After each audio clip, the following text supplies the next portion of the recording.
Coming up, I like to show you 3 shockingly good Airbnbs in terms of value for money. I'd also like to share a little bit more about shoestring travel and how it's possible to do some quite cool things while we're traveling for a very reasonable, affordable price, which I'll even tell you the breakdown of at the end of each segment, as sometimes it's shockingly below $50.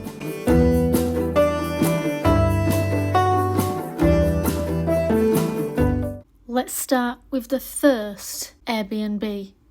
Starting in the entranceway, this was actually an alarmingly large Airbnb for the price, of which I'm obviously going to share with you at the end. It had these lovely sheer curtains made of linen, which meant that in the daytime, lots of sunlight was inside the Airbnb. Obviously, this was filmed on a night time, but it was filled with modern furniture of good quality.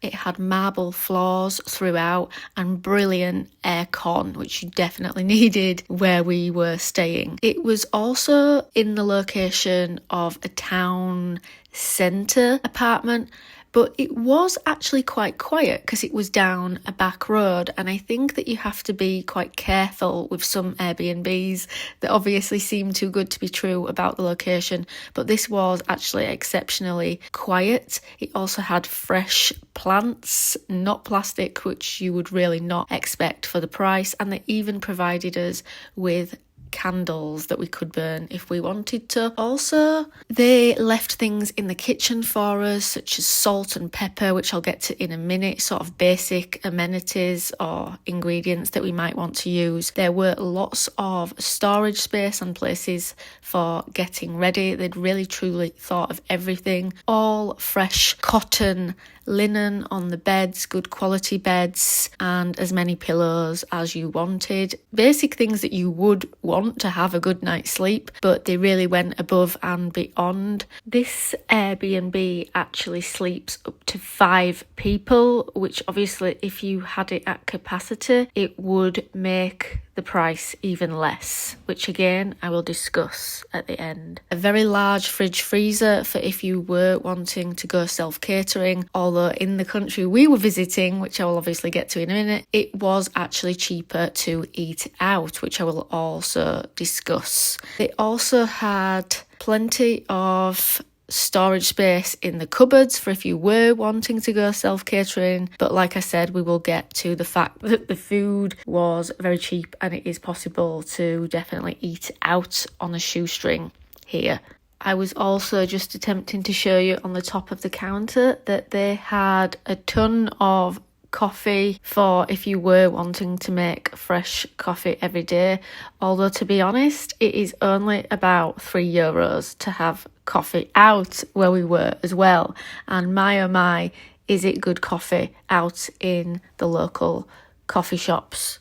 So my favourite thing about this Airbnb, other than the location, which is very close to several beaches, was the bathroom. I thought it was actually decorated lovely throughout, but the bathroom was just truly luxurious, especially for the price, with this huge shower that would have easily have fit 10 people if you needed it to.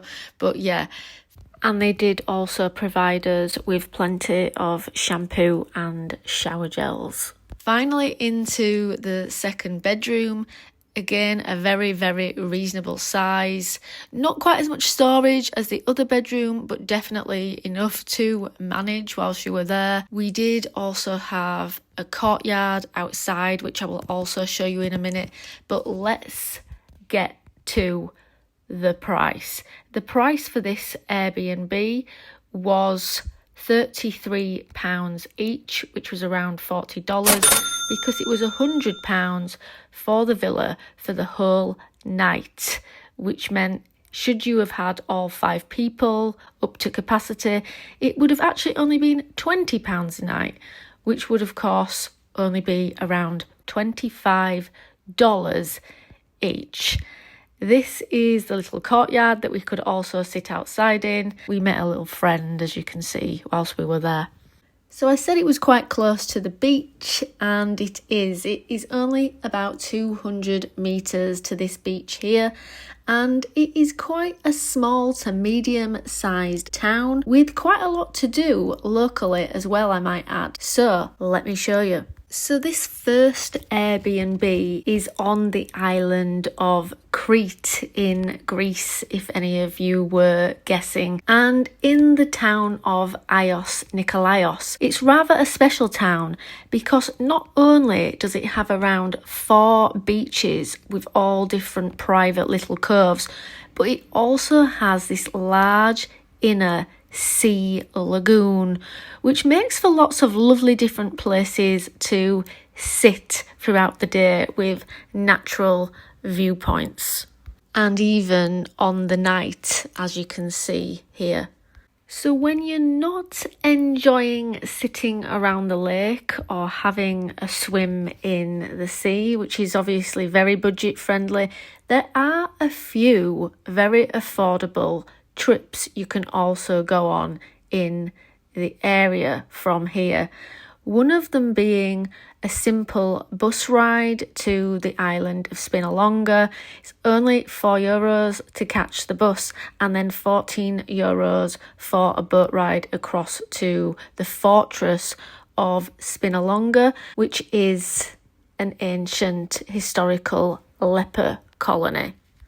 So let me leave you for a few minutes with the highlights of the leper colony that was possible for a grand total of €18. That is the boat ride across and the bus ticket price.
Spinalonga isn't the only thing to visit whilst you are here. There are actually many gorges in the area to go adventuring down, which are obviously free if you can get there, or public transport, which again is quite cheap.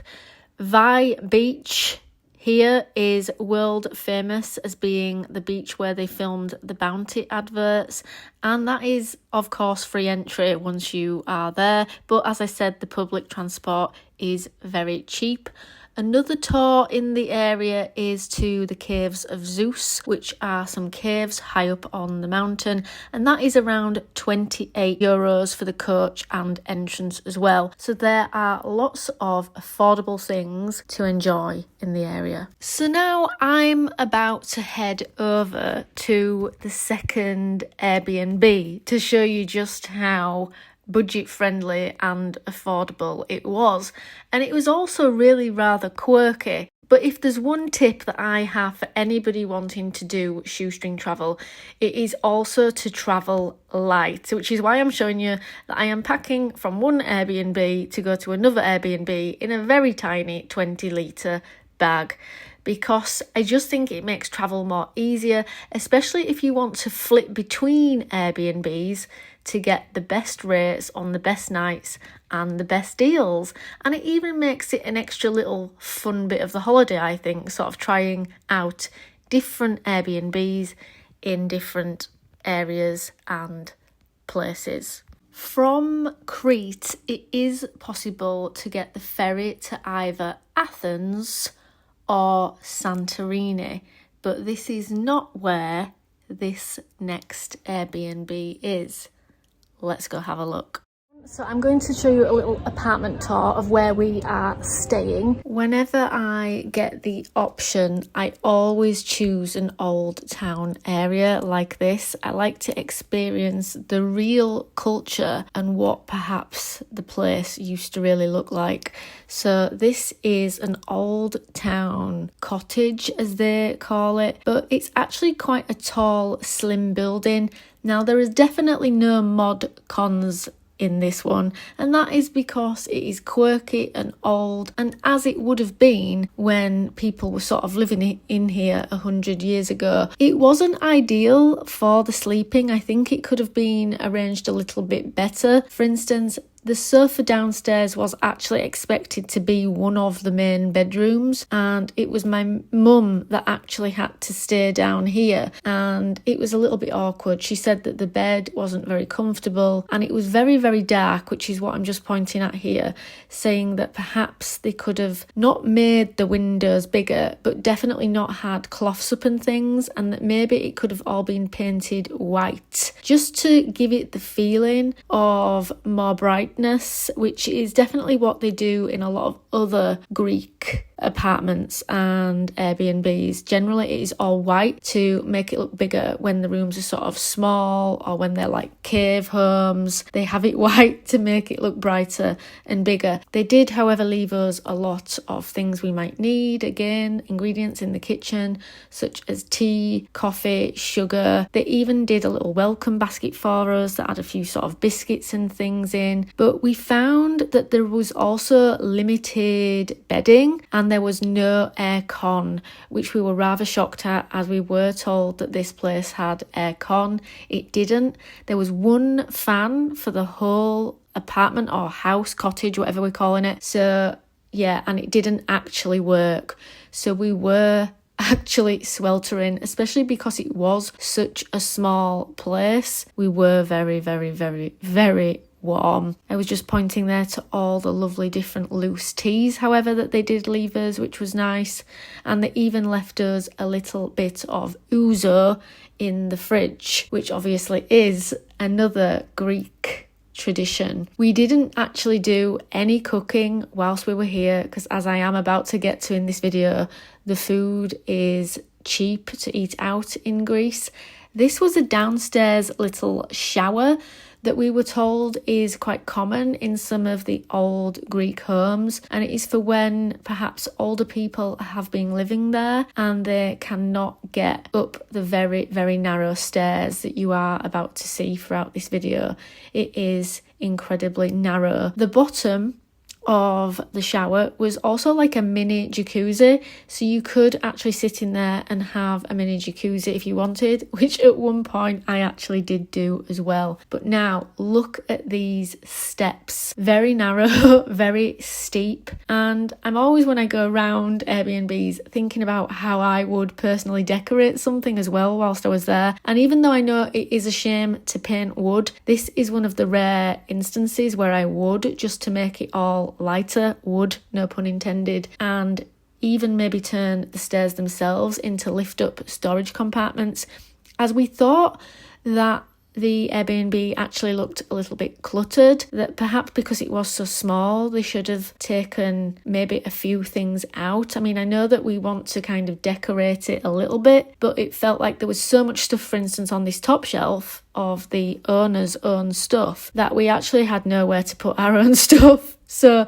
it's just as well we only took the very, very small little backpack that you just saw me packing because there was no space. We did manage to get a few of our belongings out and hang them up and put our bags away under the bed as there was an empty space under the bed. But wow, it was cramped and we didn't have even a lot of stuff. So I don't actually know where you would have put, say, several suitcases if you all had it. They did leave us some books to read, but like I said, it really couldn't stand having any extra stuff in here because it was so cramped. It was also not a very good shower and bathroom. It was supposed to be a wet room, but it was so small that the water just went absolutely everywhere.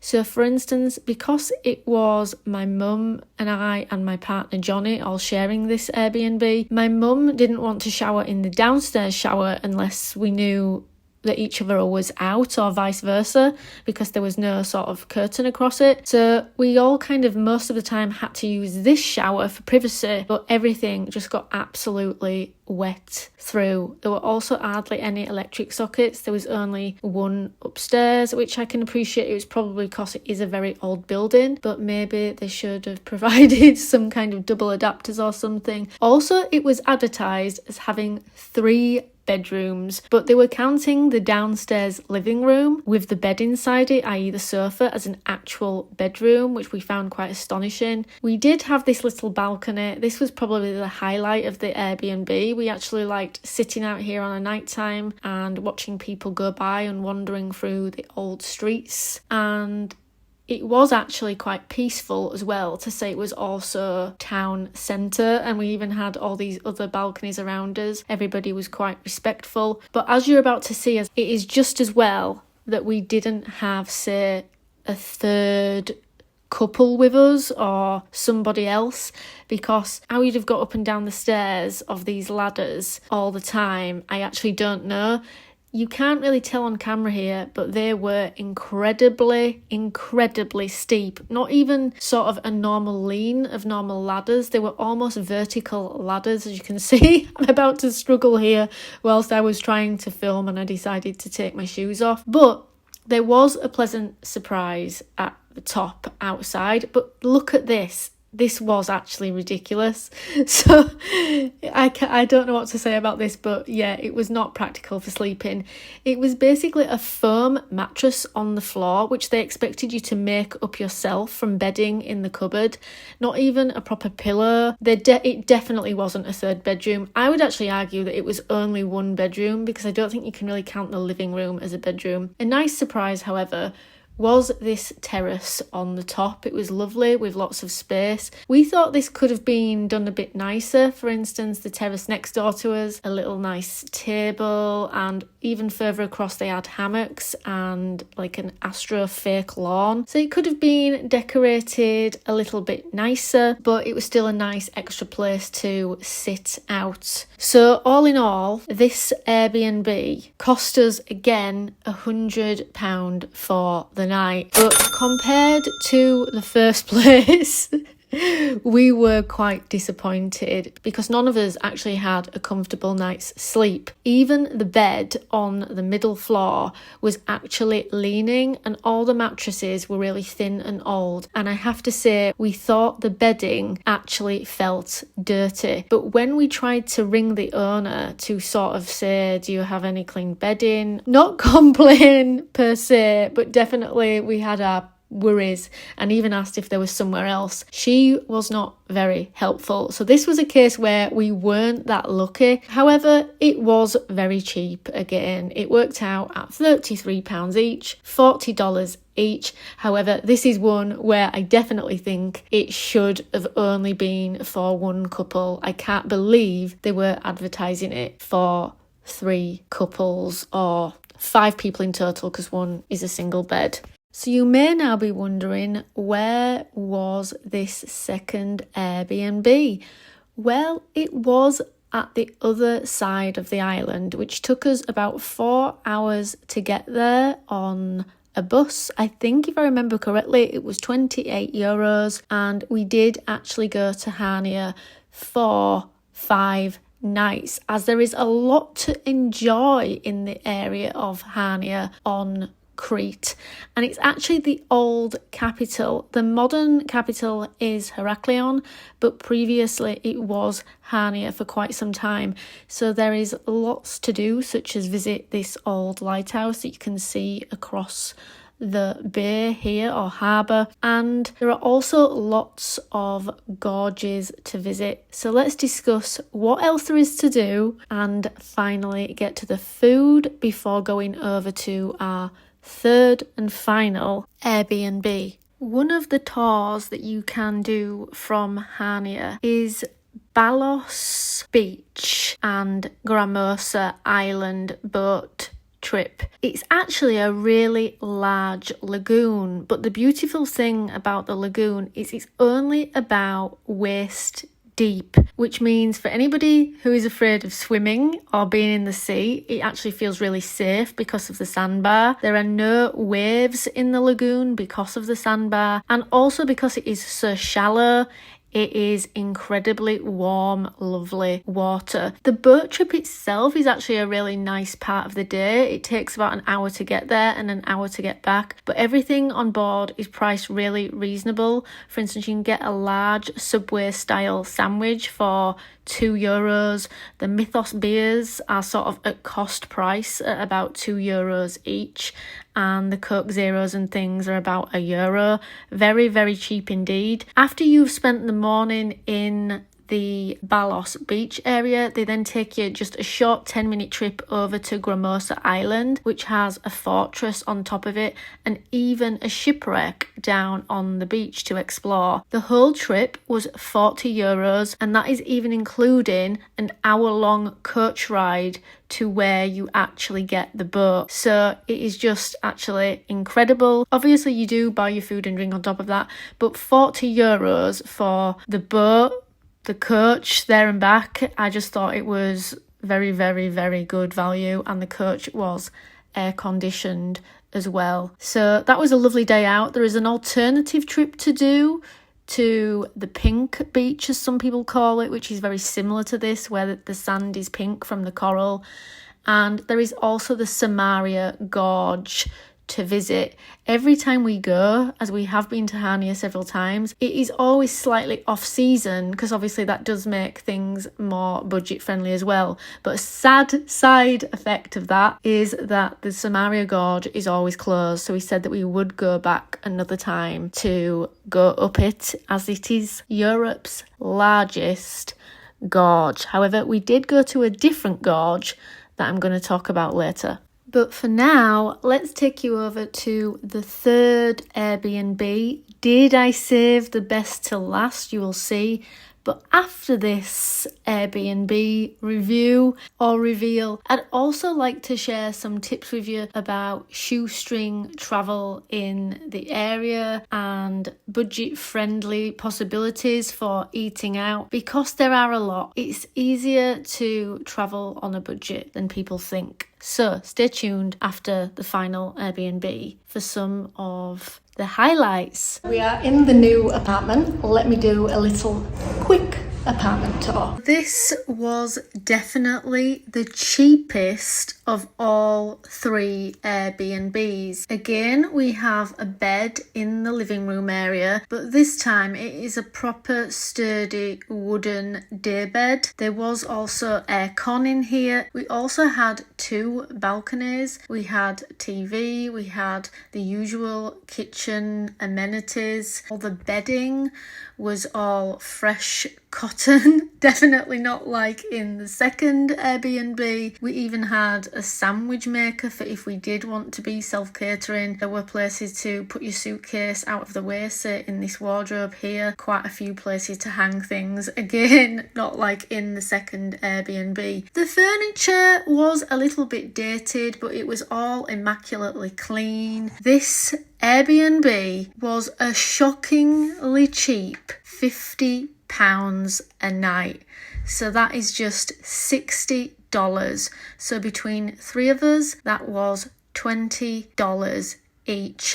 And this is a great way to travel if you are traveling in odd numbers and you don't want the third person or the fifth person to have to pay a single person supplement, say for a hotel room. It's a great way with the Airbnb to also be economical and budget friendly. So I've been promising you all throughout this video some tips about how to eat out, also on a shoestring and budget friendly. So I'm going to give you some tips for the restaurant, but then even we're going to have a look at some of the fun things you can get from some of the Greek 7-Elevens, because yes, the final third Airbnb was also in Greece. Let's take a look at how it's also possible to eat out on a shoestring whilst travelling in Greece. So there are a few tricks to eating out on a budget, and I think you may know some of them, such as not always going to the ones that are directly perhaps on the main seafront, perhaps ordering off the specials menu for things that are in season, and in general steering clear of the fish course. However, in Greece it is a rare exception. For instance, the Saganaki prawns that you just saw, they are just €11, which in Greece would be considered a more pricier option, but it is definitely still really quite cheap at around $11 or £9. However, if you want to be really on a budget, some of the cheaper options that you can go for in Greece is some of the meze, as the meze plates are actually quite large usually, and definitely enough for one. Two of you picked say 2 or 3 dishes,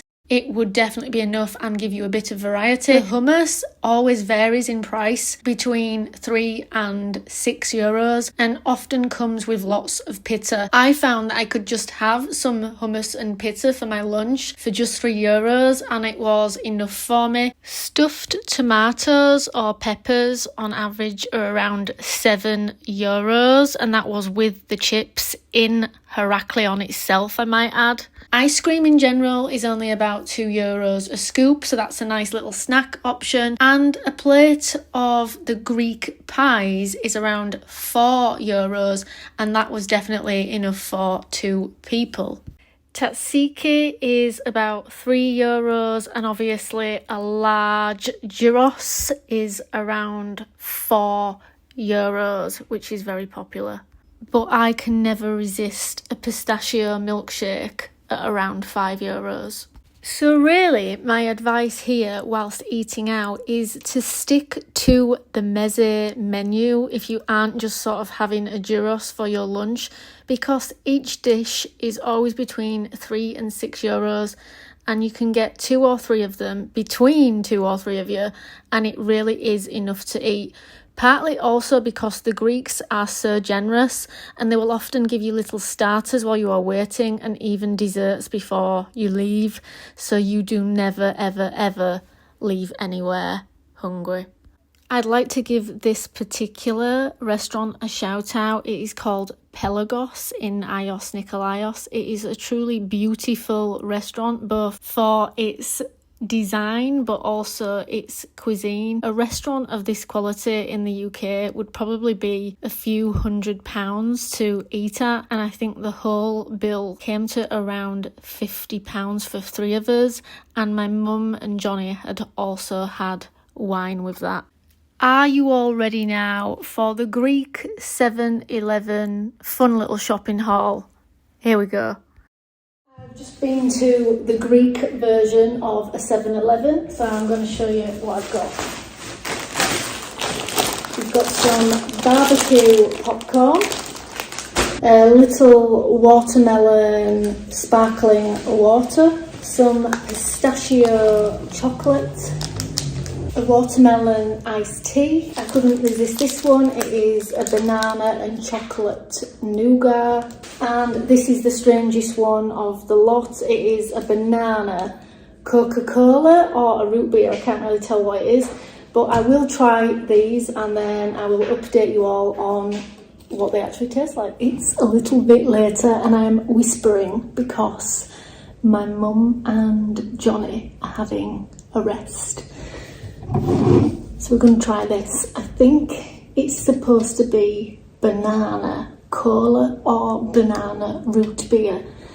Now, I'm not sure if any of you have ever tried root beer before, but it's got like a little bit of a medicine-y taste. I think it will either be really nice or really horrible.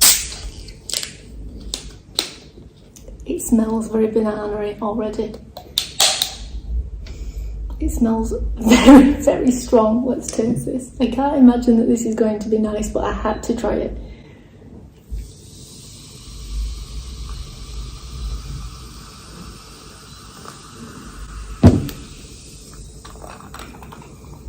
I wish you could all smell it.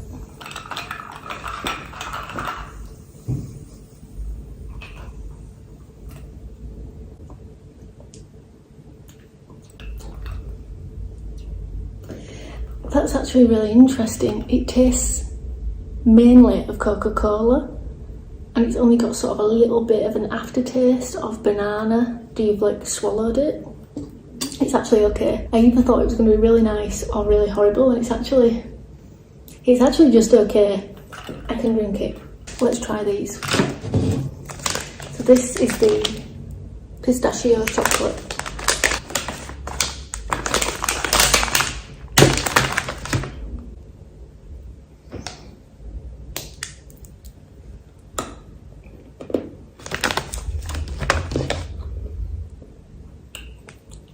That's very nice. And actually, the pistachios are still salty, so it's like salty chocolate. If any of you have ever tasted salted pretzels covered in chocolate, it's a bit like that. Washed down with banana Coca-Cola. Nice. You have to try these things when you're on holiday. If you find something unusual that you can't find at home, you have to try it.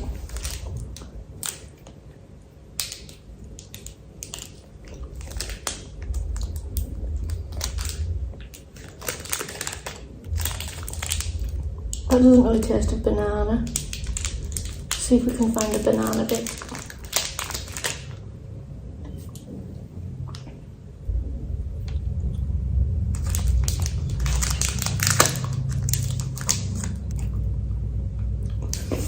So this one, it's nice, but it's a little bit disappointing because I thought it was going to taste of banana, but it actually just tastes like plain nougat. You can't really taste the chocolate, even though it's chocolate coloured. And there's just the odd little chunk of candied banana, I think, in it. It's okay. I'll eat this a little bit.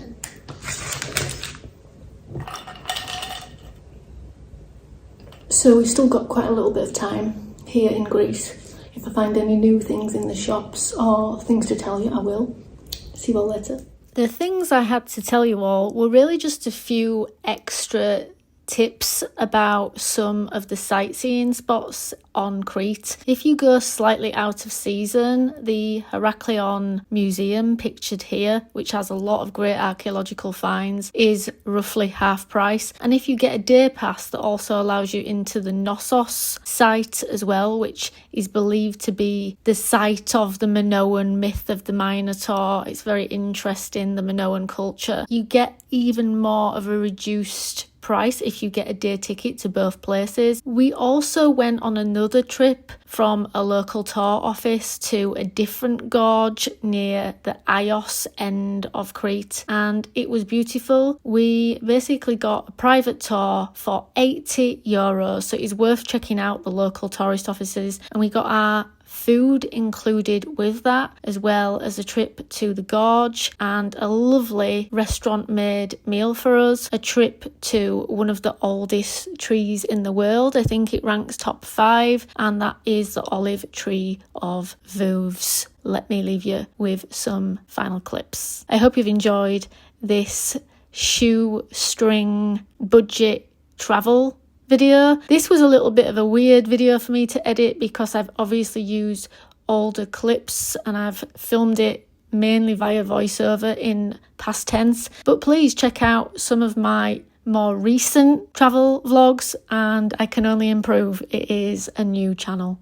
Thank you all for watching. Bye.